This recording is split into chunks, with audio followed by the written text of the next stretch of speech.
की है जिसको अपनी स्कूल टीचर से प्यार हो जाता है और अपनी टीचर को पाने के लिए वो किस हद तक चला जाता है, देखेंगे आज की इस कहानी में। तो कहानी की शुरुआत लाना नाम की एक स्कूल टीचर को दिखाते हुए होती है जो एक मैरिड वुमेन थी। उसकी एक बेटी थी जिसका नाम था राशा। लाना जिस स्कूल में पढ़ाती थी वहाँ बेनी नाम का एक हैंडसम लेकिन शरारती हरकतें करने वाला लड़का भी पढ़ता था जो लाना के क्लास में पढ़ाते वक्त सिर्फ उसे ही देखता रहता था, मानो जैसे वो लाना को प्यार करने लगा हो। ये देखकर लाना भी उसकी तरफ अट्रैक्ट हो जाती है। उसे समझ में नहीं आता कि वो बेनी से कैसे डील करे क्योंकि वो उसका सिर्फ एक स्टूडेंट था। कभी कभी तो बेनी लाना के इतना करीब आ जाता था कि लाना को खुद पर कंट्रोल कर पाना बहुत मुश्किल हो जाता था। इसलिए लाना उसके अट्रैक्शन से बचने के लिए कुछ भी करने को तैयार थी। वो जितना हो सकता उतना दूर उससे रहने की कोशिश करती। एक दिन लाना सुबह क्लास में पहुंचकर अपने सभी स्टूडेंट्स को टेस्ट पेपर बांटती है और उनको इंस्ट्रक्शन देने के बाद पेपर लिखने को कहती है। तभी वो नोटिस करती है कि बेनी पेपर में कुछ भी नहीं लिख रहा और उसी की तरफ देखे जा रहा है। लाना उसको इग्नोर करके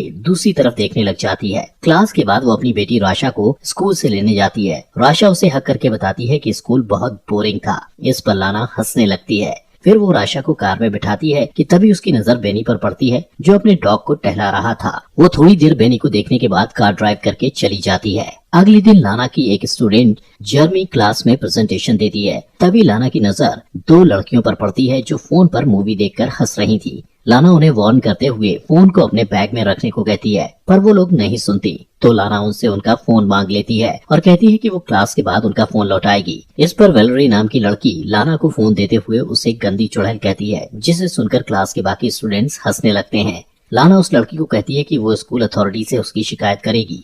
जब ब्रेक के टाइम लाना चाय पी रही थी तभी अचानक उसकी नजर बेनी पर पड़ती है जो वेलरी को परेशान कर रहा था। बेनी वेलरी के बैग से सारा सामान निकालकर फेंक देता है। इतना ही नहीं, वो उसकी साइकिल को भी पटक कर खराब कर देता है। इस घटना के बाद लाना स्टाफ रूम में बैठी एक दूसरी टीचर के साथ बेनी के बारे में बात करती है। वो उसे बताती है कि वो बेनी के बारे में क्या सोचती है और बेनी कैसा रिएक्ट करता है। वो उस टीचर से उसकी राय लेना चाहती थी पर वो टीचर कंफ्यूज हो जाती है और उसे समझ नहीं आता कि क्या राय दे। तब लाना उससे कहती है कि उसे परेशान होने की जरूरत नहीं। अगले दिन क्लास के बाद लाना बेनी से कहती है कि वो उससे कुछ बात करना चाहती है। वो उसे खाली क्लासरूम में ले जाती है और बैठने को कहती है। फिर उसका हालचाल जानने के बाद वो उससे पूछती है कि उसे स्कूल में अच्छा लग रहा है या नहीं। पर बेनी उसकी किसी भी बात का जवाब नहीं देता और उल्टा लाना से पूछता है कि वो उससे क्या चाहती है। लाना उससे कहती है कि उसे उसकी फिक्र है और ये भी कहती है कि उसे अपनी क्लास की लड़की के साथ बुरा बर्ताव नहीं करना चाहिए था। फिर उसे समझाते हुए वो उसके घुटने पर हाथ रखकर कहती है कि उसे कोई हेल्प चाहिए तो बताए। पर बेनी उसके हाथ की तरफ देखकर मुस्कुराने लगता है तो वो तुरंत अपना हाथ हटा लेती है। बेनी कहता है कि उसे नहीं लगता कि वो सचमुच उसकी हेल्प करना चाहती है।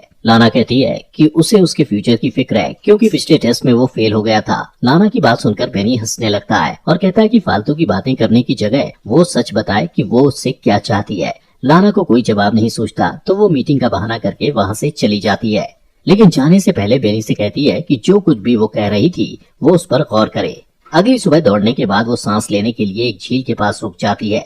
सीन शिफ्ट होता है और क्लास के बाद वो देखती है कि बेनी का बैग जमीन पर पड़ा था। वो आसपास नजर दौड़ाती है कि कोई उसे देख तो नहीं रहा। फिर वो बेनी के बैग से उसका स्वेटर निकालकर सूंघती है और वापस बैग में रख देती है। फिर दरवाजा खुलने की आवाज सुनकर वो वॉशरूम में चली जाती है और वहाँ झुककर नल से पानी पीने लगती है। इसके बाद जैसे ही वो उठती है अपने सामने बेनी को देखकर नर्वस हो जाती है। बेनी उसके बाएं को पकड़ लेता है और उसका हाथ हटा देती है पर बेनी मुस्कुराते हुए दोबारा वहीं हाथ रख देता है और आगे बढ़कर उसकी गर्दन पर किस करता है। वो उसकी बाहों में खो जाती है पर तुरंत ही होश में आकर उसे रोक देती है और कहती है कि उन दोनों के बीच दोबारा ये सब नहीं होना चाहिए और उसे धमकी देती है कि वो इसके लिए उसे स्कूल से निकलवा भी सकती है। वो बेनी से कहती है कि वो आग से खेल रहा है और जैसे ही जाने के लिए मुड़ती है बेनी चिल्लाकर कहता है कि वो ये सब करना चाहती है पर लाना कहती है कि वो अपने किसी भी स्टूडेंट से प्यार नहीं कर सकती। अगले दिन स्कूल के हॉलवे में बेनी लाना से कहता है कि वो क्लास के बाद उससे मिलना चाहता है पर वो मिलने से इनकार कर देती है।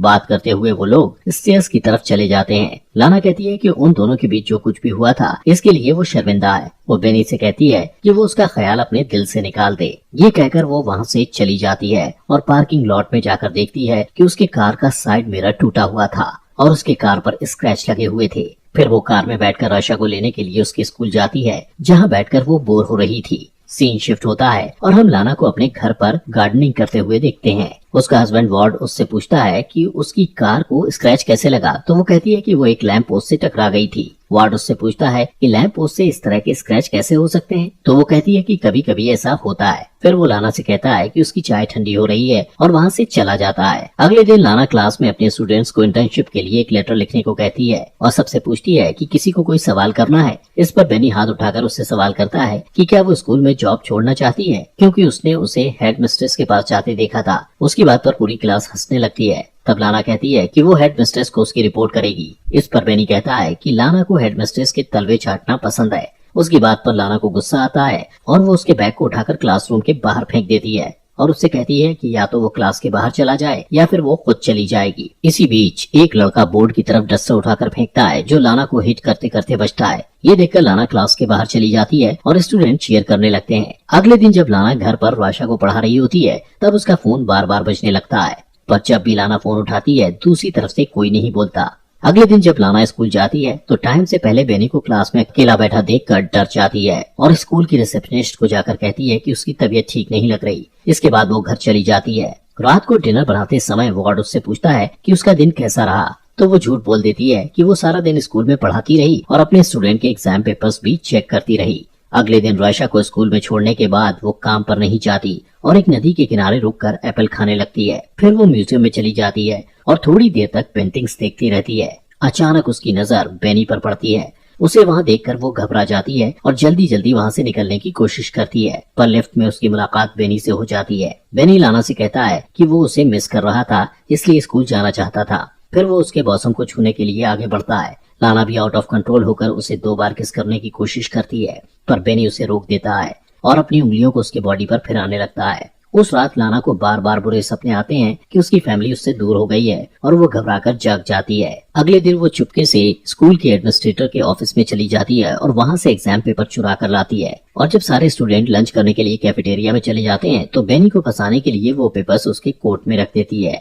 अगले दिन लाना ब्रेक रूम में बैठी दूसरी टीचर से बात करते हुए देखती है कि कुछ सिक्योरिटी वाले बेनी को पकड़कर कहीं ले जा रहे थे। दोस्तों, आगे बढ़ने से पहले आपसे गुजारिश है कि अगर आपको हमारी वीडियो पसंद आ रही है तो प्लीज अपने फॉक्स एक्सप्लेनर हिंदी चैनल को सब्सक्राइब कर लीजिए, जिससे आपको ऐसी अमेजिंग वीडियोस मिलती रहें। अब एग्जाम पेपर चुराने के इल्जाम में बेनी को स्कूल से निकाल दिया जाता है